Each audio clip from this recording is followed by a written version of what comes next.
салом тамошобинони гиромӣ, хулосаи хабарҳои муҳими 8 августи тоҷикистонро аз пойгоҳи хабарии бомдод бароятон пешкаш мекунем. шурӯъ мекунем аз як нигоҳи кӯтоҳ ба сархати хабари муҳими рӯз. дар ин барнома фоҷияи маҳина вақте ҳамаи дарҳоро ба рӯят мебанданд. марги фоҷиавии як афсари тоҷики артиши русия. соҳибкори шинохтаи тоҷик Абубакр Азизхоҷаев аз дунё рафт. як коргари дар Москав алокшуда аз тоҷикистон ва ду тани дигар қирғиз буданд. қочоқи маводи мухаддир дар давраи толибон 3 маротиба афзоиш ёфтааст. корманди МБТ-ии Исол ба гирифтани 13,000 сомони пора айбдор мешавад. ва акнун тафсилоти хабарҳо. ба дасти идораи пойгоҳи хабарии бомдод видеое расид, ки дар он лаҳзаи худро ба дарёи Сорбоғ партофта худкушӣ кардани як зани ҷавони 23-сола бо номи Маина сабт шудааст. дар сабт дида мешавад, ки ин ҷавонзани модари ҳамагӣ як фарзанди хурдсоли ҳанӯз ширмак ба болои пул баромада худро ба дарё ҳаво медиҳад. дар ин видео, ки тавассути видеокамераи мушоҳидавӣ сабт шудааст, дида мешавад, ки Маина ҳадди ақал 2 дафъа баъди ба болои панҷараҳои пул баланд шуданаш аз фикраш мегардад ва гашта мефарояд, вале бори сеюм худро ба дарё меандозад ва баъди чанде ҷисми нозукаш дар даруни амвоҷи пурхуруши ин руди кӯҳистон гум мешавад. маълум шудааст, ки Маина як тифли ширхораи 9 моҳа дошт. боз ҳомила буда тифли батнаш аллакай 4 моҳа шуда будааст. пойгоҳи хабарии бомдод ба далелҳои ахлоқӣ аз нашри ин сабти видеоӣ худдурӣ мекунад. бино ба иттилои манобеи бомдод, рӯзи 6 августи соли 2022 дар пайи муноқишаи оилавӣ шавҳари Маҳина, сокини деҳаи Хоҷа Алии ҷамоати деҳоти ба номи Боқӣ Раҳимзодаи ноҳияи Рашт ӯро талоқ медиҳад. дар пайи ин хушдоман писари 9 моҳаашро аз дасти Маина мегирад ва худашро аз хона меронад. зан ба хонаи эвараш рафта бо телефон ба падараш, ки дар деҳаи шингилиши ҷамоати мазкур зиндагӣ мекунад, занг мезанад ва аз қазия падарашро бохабар мекунад. падари духтар Холмаҳмад аз шунидани ин хабар ба ғазаб омада ба духтараш мегӯяд: агар мурди мурдатро меорам, вагарна барои зинда дар хонаи ман ҷо нест. Маҳина аз суханони падараш ноумед гардида телефонро хомӯш намуда ба дасти соҳибаш медиҳад ва аз он ҷо баромада роҳ ба сӯи дарёи Сорбоғ мегирад. дар роҳ зани эвари дигараш Маинаро вохӯрда мепурсад, ки ба куҷо меравӣ. Маина мегӯяд: шавҳарам бо модараш писарамро аз ман гирифта маро аз хона пеш карданд. ҳарчанд зани эвараш мегӯяд, ки баргард, ин зиндагӣ аст, нарав, ягон маслиҳат кунед, зиндагиро идома диҳед. вале Маина ба ӯ дурӯғ мегӯяд, ки падару модарам омадагиянд, дар назди мағоза мунтазири мананд, кани равам чӣ мегӯянд. зани эвараш ба суханони вай бовар карда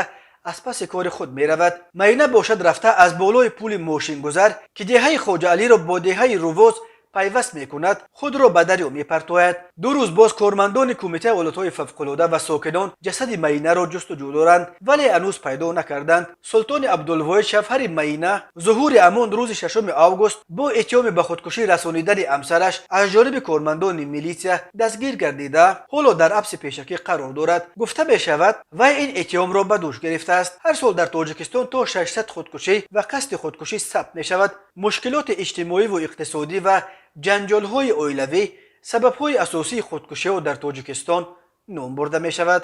моддаи 109 кодекси ҷиноятии Тоҷикистон барои расонидан ба худкушӣ аз 3 то 8 соли зиндонро ҳамчун ҷазо муқаррар кардааст. аммо танҳо теъдоди ангушумори парвандаҳои бо иттиҳоми расонидан ба худкушӣ дар Тоҷикистон то ба додгоҳ мерасанд ва гунаҳгорон ҷазо мегиранд. наздикони заноне, ки худкушӣ мекунанд, дар бисёр мавридҳо асосан ба хотири фарзандони ятиммондаи онҳо бо муомила бо тарафи шавҳар розӣ мешаванд. бино ба иттилои нашрияҳои маҳаллӣ, аз ҷумла Тайшед 24, субҳи 6 августи соли 2022 соати 8:20 дар шӯрои федералии Сибир дар наздикии шаҳраки железнодорожни ноҳияи Усулское дар вилояти Иркутски, Русия, ронандаи 28-солаи мошини тамғаи Toyota Corolla, ки ба сӯи Иркутск ҳаракат мекард, ба мошини Kia Rio, ки аз самти муқобил меомад, бархӯрдааст. дар натиҷа ронанда ва мусофири Kia дар ҷои ҳодиса ҷон доданд. радиои Озодӣ хабар дод, ки дар ин садама Меҳрубон Амонов, зодаи Конибодом ва холаи ӯ Нигина Шаропова ҳалок шуданд. Меҳрубон Амонов ҳамагӣ 22 сол дошта, афсари артиши Русия буд ва тоза аз ҷанги Украина ба рухсатӣ омада будааст. ҷамъияти тоҷикони Иркутск ҳоло дар пай ба ватан фиристодани ҷанозаҳои ин ҷавони тоҷик ва холаи ӯст.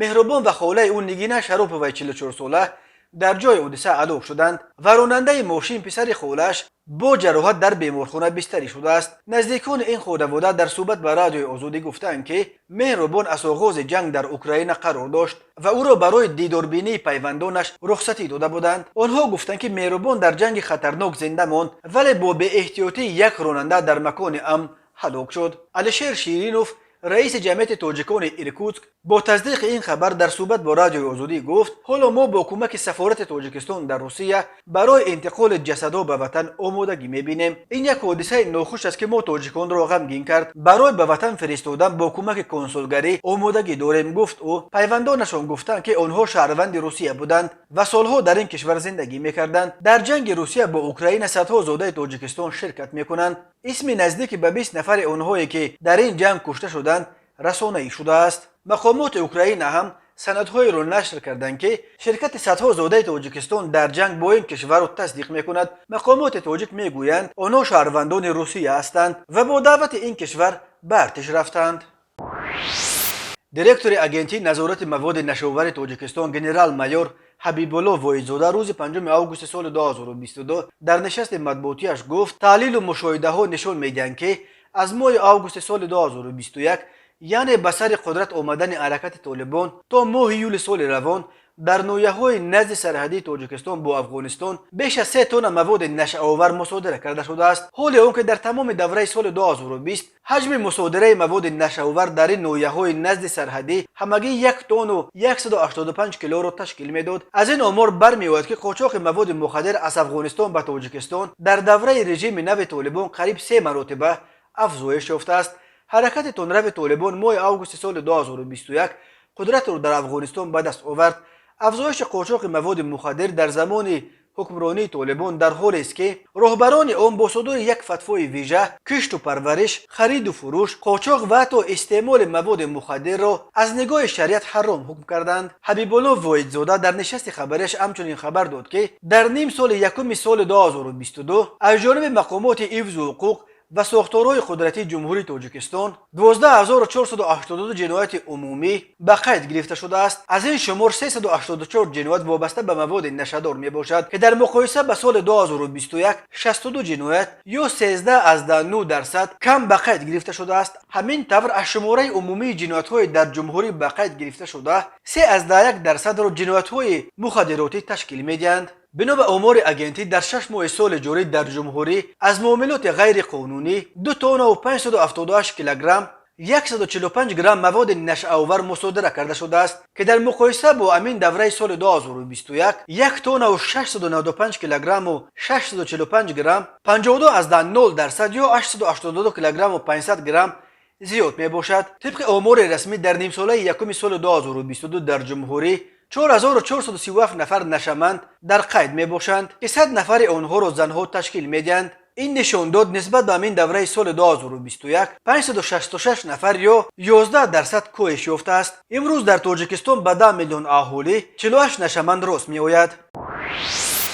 نجات بخشان در مسکو عملیات جستجوی 3 کارگری را که روز 7 آگوست سال 2022 هنگام تعمیر یک چاه کانالیزاسیونی در کوچه کراسنودارسکایا در منطقه لوبلینو به چاه افتادن به پایان رسانیدند. شام 7 آگوست نجات بخشان هر 3 کارگر در چاه غرق شده را پیدا کردند. تفصیلات عملیات جستجو هنوز نشر نشده است، ولی قبلا خبر داده بودیم که نخستین نفر از این 3 کارگر را در حدود باغ مارینسکی یگان 2 کیلومتر پایانتر از کوچه کراسنودارسکایا پیدا کردند. متاسفانه نگرانی ها درباره احتمال مهاجران بودن این 3 قربانی راست برآمد. این 3 کارگر جوان هلاک شده که سالهای تولدشان 1999 2001 و 2002 بوده است و در حقیقت مهاجران کره از آسیای مرکزی اند. 2 نفرش از قرقیزستان و یکی دیگر از تاجیکستان بودند. دادستانی مسکو گفت قضیه مرگ 3 کارگر در لوبلینو را تحقیق میکنند. حالا مسئله کشودن پرونده جنایتی در رابطه با این حادثه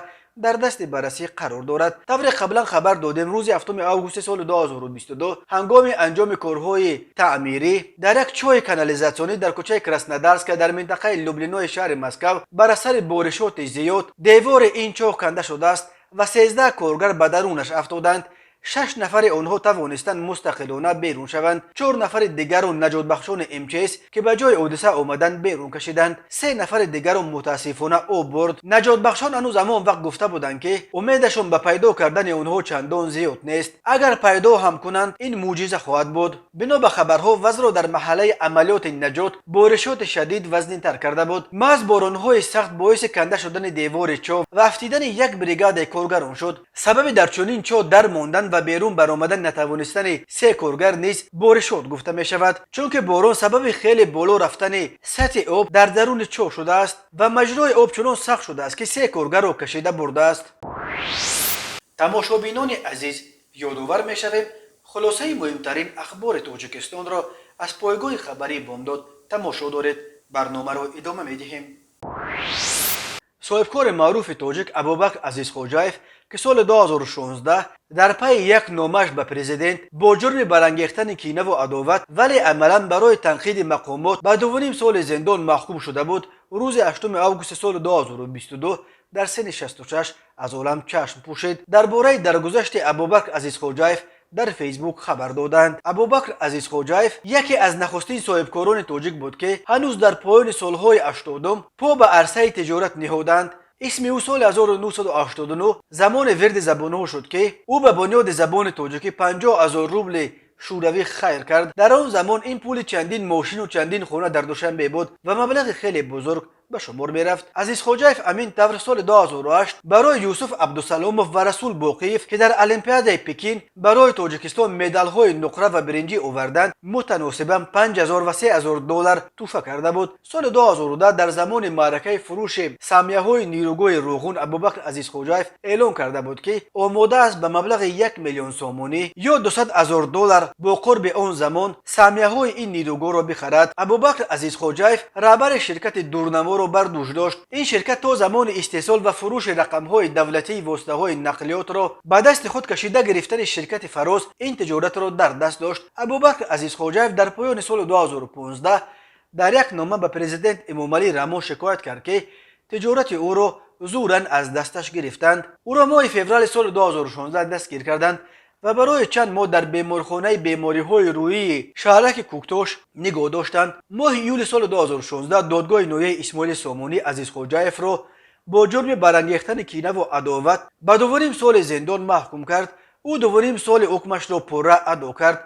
1 سپتامبر سال 2018 به آزادی برآمد. بعد رهاییش از زندان ابوبکر عزیزخوجایف از فعالیت‌های جمعیتی دیگر کاملا کنار رفت و گوشه‌نشینی را اختیار کرده بود. سازمان‌های حامی حقوق پرونده ابوبکر عزیزخوجایف را دارای انگیزه‌های سیاسی نامیده او را در روی خط محبوسان سیاسی جا کرده بودند، اما مقامات تاجیکستان وجود محبوسان سیاسی در این کشور را همیشه رد می‌کنند.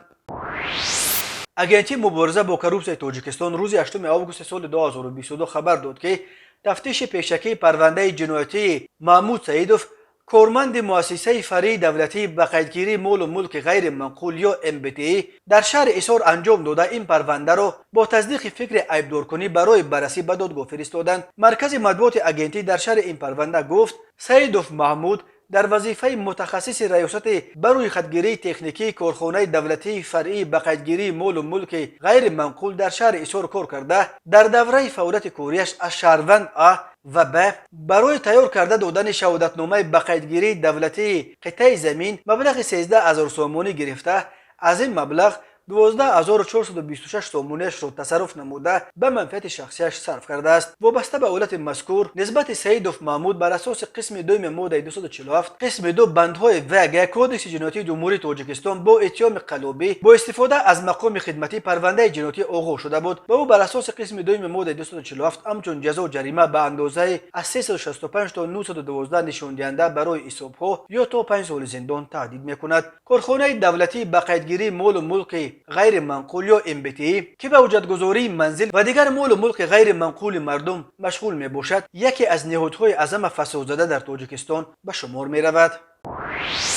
کمیته ولایت‌های فوق‌العاده تاجیکستان روز 8 آگوست سال 2022 خبر داد که در طی روزهای استراحت در جمهوری یگان حادثه ناخوش طبیعی روی نداده است، ولی به دلیل رعایت نکردن قاعده‌های بی‌خطری یک جوان 18 ساله در پنجکند از کوه به یک چقوری تقریبا 300 متر زرازیر شده جان داده است. همچنین یک کودک 8 ساله در دوشنبه نیز قریب بود که از تیره‌زای قبط چهارم به زمین بیفتد. بنا به اطلاع کمیته، ساکن 18 ساله دهه پدرود جماعت دهات شینگ واقع در کوهستان اطراف شهر پنجکین صبح بر وقت 7 آگوست با مقصد عکس گیری به کوه ترخ رفته دیگر بر نگشته است. واحد نجات بخش منطقه زرافشان به جای حادثه سفربر کرده شد و نجات دهندگان در پی راه اندازی عملیات جستجویی جسد جوان را از یک چقوری پیدا کرده بیرون کشیدند. معلوم شده است که هنگام عکسگیری پای جوان لغزیده است و او به چقوری تقریبا 200-300 متر سر و زیر شده است. حادثه دوم الکی صبح بر وقت 8 آگوست روی داده است. ساعت 04:07 دقیقه به قسم نوبداری کمیته ولایت‌های فوق‌العاده یک ساکن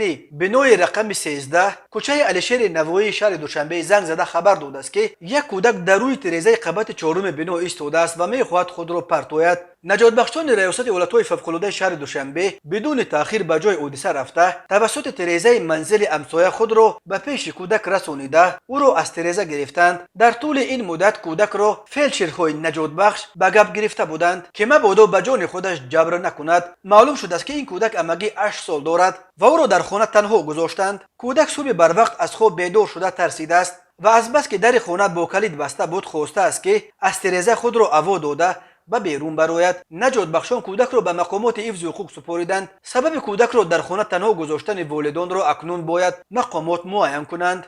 کمیته ولایت‌های فوق‌العاده در پی این حادثه بار دیگر از والدان خواسته است که کودکان خود را تنها نگذارند و زیر خطر قرار ندهند.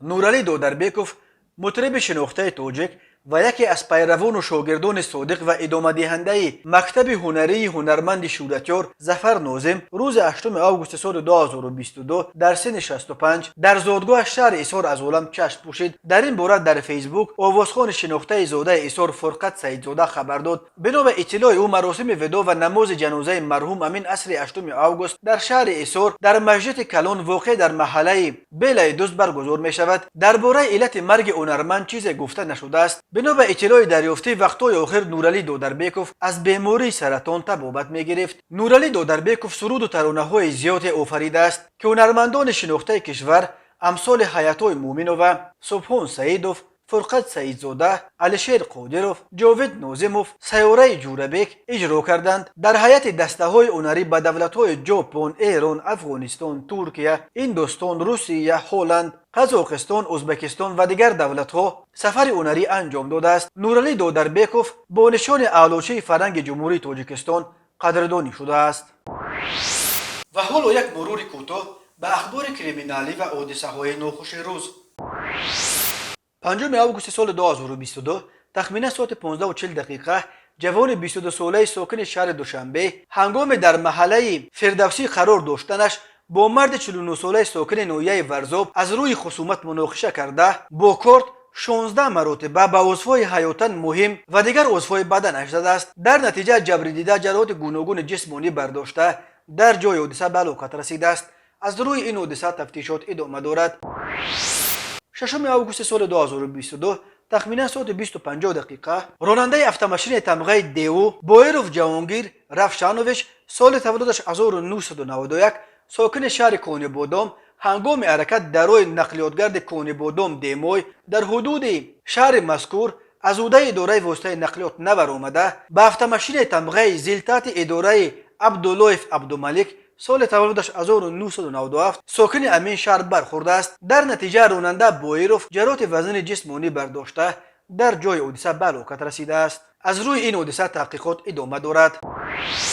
به شعبه وزارت کارهای داخله در نوحه اسماعیل سامانی با عریضه جوانزن 19 ساله ساکن نوحه رودکی صاحب کار مراجعت نموده است که 7 آگوست سال 2022 جوان 23 ساله ساکن نوحه ورزاب به مغازه‌اش واقع در مرکز شهر دوشنبه در آمده خود را خریدار تلفن موبیلی معرفی کرده با راه پنهانی 2 عدد تلفن موبیلی تمغه آیفون 13 پرو ماکس را دزدیده از جای حادثه غیب زده است. ضرر رسانیده شده 27600 سومانی را تشکیل می‌دهد. از روی این حادثه تفتیشات ادامه دارد.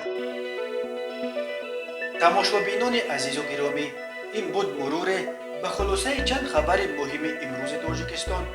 خبر و گزارش‌های بیشتر از تاجیکستان و درباره تاجیکستان و اطراف آن را در سامانه پایگاه خبری بامداد در این نشانه پیگیری نموید. www.bomdod.com. خوش باشید.